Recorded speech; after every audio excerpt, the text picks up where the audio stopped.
B. May, 24, freelance creative consultant. Translation: parents pay my rent in a trendy loft downtown. Spend my days curating Spotify playlists and taking film photos of pigeons. Tell everyone I'm building my personal brand. Life is basically a montage set to Tame Impala. Always believed I was the protagonist of a coming-of-age indie movie. The kind where I don't actually have to work, but things just fall into place because I have good hair and wear vintage thrift finds. Dating has always been easy. Hinge matches pile up. Usually date girls who study art history or work in PR. We go to brunch, take photos of our avocado toast, talk about energy and manifesting, break up after 3 months because our astrological charts clashed. Rinse and repeat. Never felt challenged. Never felt the spark the movies promise. Until last Tuesday. It's raining. Not the gross kind, the cinematic drizzle kind. I'm wearing my oversized trench coat, holding a clear umbrella, walking to my favorite overpriced coffee shop to edit photos of nothing. Stopped at a crosswalk. Look to my left. There she is. 57, sharp bob cut, wearing a structured blazer that costs more than my camera. No umbrella. She's holding a newspaper over her head. Not a phone. A literal newspaper. Financial Times or Wall Street Journal or something serious. She's not looking around for validation. She's not taking a selfie in the rain. She's staring at the pedestrian light, like she can intimidate it into turning green. Face is sculpted marble. Intense focus. She looks like she ruins men's lives for sport, and then merges their companies. I'm paralyzed. My heart does a weird kickflip. This is it. The inciting incident. The universe throwing the plot hook at me. Light turns green. She strides forward. Power walking. Heels clicking on the wet pavement like gunshots. I stumble after her, forgetting my cool, unbothered walk. She drops a pen. A heavy, silver fountain pen. Not a Bic. This is my moment. I swoop down, grab it. Jog a few steps to catch up. Hey, you dropped this. Flash my best, charming yet approachable. The one that usually gets me a phone number instantly. She stops. Turns around. Her eyes are terrifyingly blue. Like glacier water. She looks at the pen, then at me. Doesn't smile. Doesn't blush. Just takes it. Thanks, expensive mistake. Voice is lower than I expected. Husky, authoritative. She turns and keeps walking. Doesn't ask my name. Doesn't comment on my vibe. I'm left standing in a puddle. Stunned. Usually this is the part where they say, oh my god, I'm so clumsy, let me buy you a coffee. But she just resumed the mission. I watch her disappear into a glass skyscraper. Look up the building. Sterling and Associates, Corporate Law and Mergers. Oh no, she's a suit. She's part of the machine. My friends would hate her. They'd call her a capitalist shill. But I'm obsessed. I need to know her. I need to be the manic pixie dream boy who teaches her how to slow down and enjoy the rain. It's the perfect script. Decide to loiter around the building the next day. Tell myself it's street photography research. 8:00 a.m. I'm sitting on a bench with a cold brew, watching the NPCs file into the building. Men in ill-fitting suits, looking dead inside. Women in comfortable shoes, changing into heels in the lobby. Then I see her. Black car pulls up. She steps out. Coffee in one hand, phone in the other. Talking rapidly into her AirPods. If the valuation isn't adjusted by noon, kill the deal. I don't care who his father is.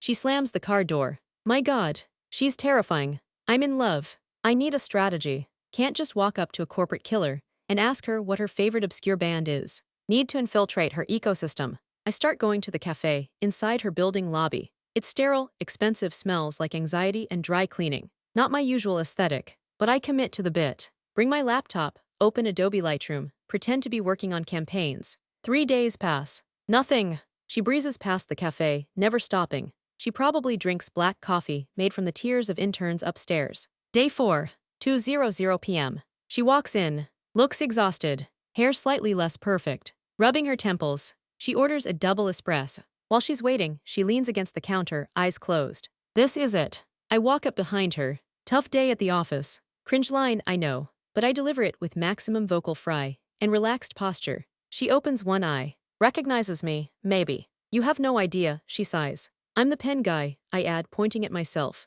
She actually blinks. Right, the pen guy, you saved my Mont Blanc. I feel like that deserves a reward. Maybe a conversation that isn't about valuations. She looks me up and down, analyzing me like a contract clause. Loose linen pants, vintage band tee, rings on 3 fingers. What do you do? She asks. I'm a visual storyteller. I help brands find their soul. She snorts. Actually snorts. Must be nice. I help companies devour other companies. Sounds stressful. You need to decompress. Let me take you to this listening bar in the village. No phones, just vinyl and natural wine. I'm throwing the whole hipster arsenal at her.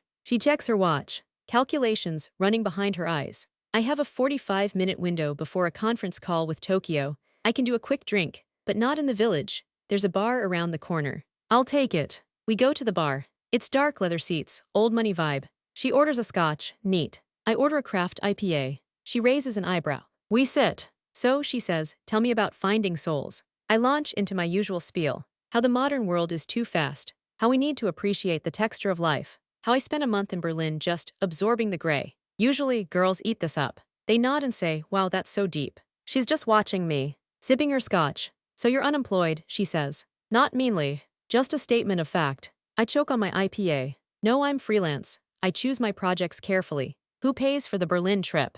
I have savings, family support. It's an investment in my creative capital. She nods slowly. Right, creative capital. She finishes her drink in one go. Look, pen guy. It's Alex. Alex, you seem nice, very relaxed. It's a foreign concept to me. That's why you need me, I say, leaning in. I can show you the other side. You're trapped in the rat race. Let me be your exit strategy. She laughs again.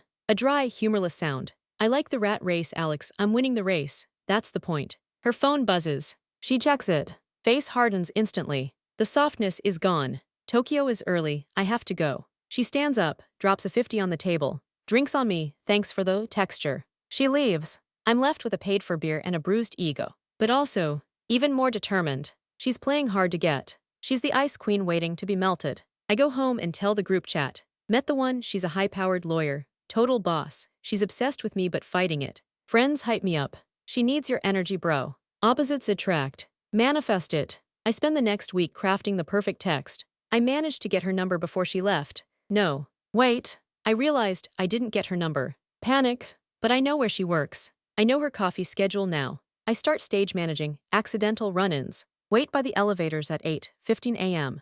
Oh hey, funny seeing you here. She looks surprised. Alex, do you have business in the building? Yeah, meeting with a client on the 40th floor. That's the janitorial storage level. Right, I mean, the creative agency below that. She sighs. Walk with me. We walk to the elevator. I ask for her number. Strictly for networking, I lie. She gives it to me. Probably just to make me stop talking. Victory.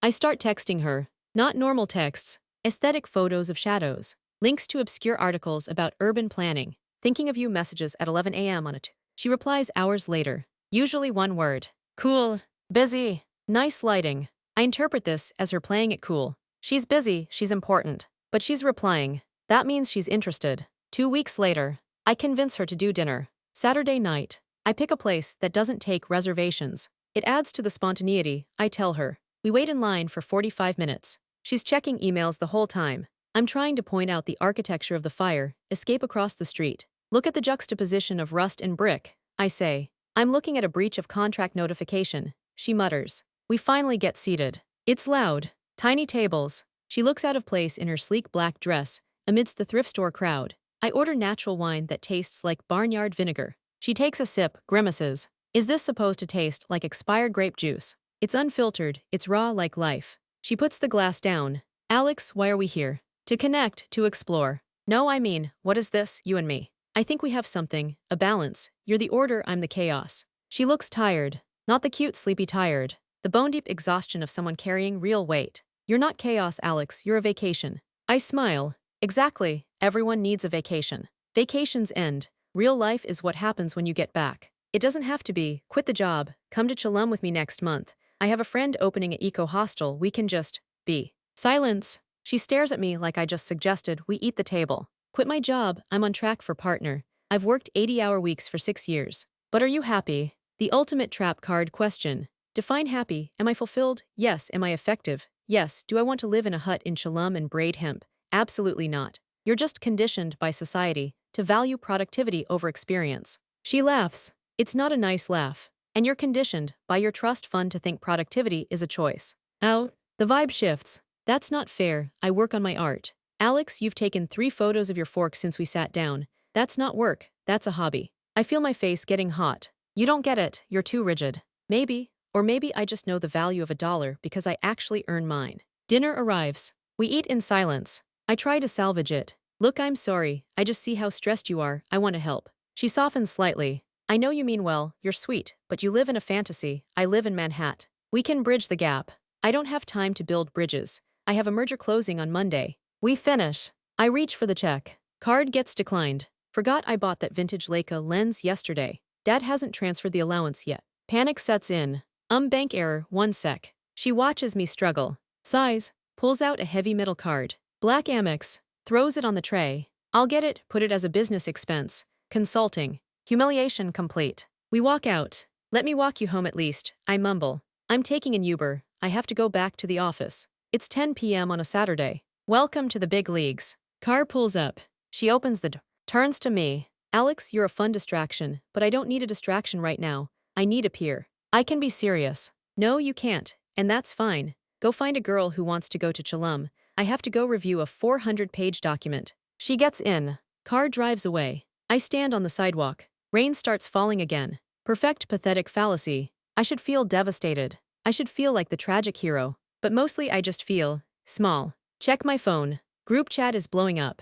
Did you close the deal? How's the power couple? I type, she wasn't ready for the vibe, too closed off. Delete it. Type, she's toxic, capitalist brain rot. Delete it. Finally just type, it didn't work out. Put phone in pocket. Look at the puddles. See my reflection. Just a guy in a wet trench coat with no job, and a declined debit card. For the first time, the movie score in my head stops playing. It's just silence. And the sound of traffic. A taxi splashes me. Cold water soaks my vintage pants. Hey, I'm walking here. I yell, trying to sound like a New Yorker. Nobody cares. Everyone just keeps walking. Head to the subway. Swipe my card. Insufficient funds. Have to jump the turnstile. Get caught by a cop. Have to call my dad to bail me out. He lectures me for an hour on the ride home. About responsibility. I stare out the window, wondering if she's still in that office. Reading her contracts. Drinking black coffee. Probably hasn't thought about me once since she got in the car. Realized she was the main character the whole time. I was just the comic relief. Or worse, an extra. Go homes. Open Lightroom. Delete the photo of her pen. Open LinkedIn. Search for junior graphic design jobs. Close tab immediately. Too painful. Open Spotify. Put on The Less I Know the Better. Lie on floor. Stare at ceiling. Maybe I'll try dating a barista next. Someone who understands the importance of latte art. Yeah, that's the move. The city is full of possibilities. I'm still young. I'm still hot. The plot isn't over. It's just a plot twist. Internal monologue reboots. Chapter 2, The Comeback. Fall asleep telling myself I dodged a bullet. But deep down, I know the bullet was the one dodging me. Next morning. Wake up. Sun is shining. Delusion levels, resetting to 100%. Dad sent the money. Last time, he says in the text. Whatever. Order an overpriced bagel. Put on my best outfit. Walk down the street. See a girl in a beret painting on an easel in the park. She looks artsy. She looks like she has time. Adjust my hair. Walkovers. Is that oil or acrylic? She smiles. Here we go again.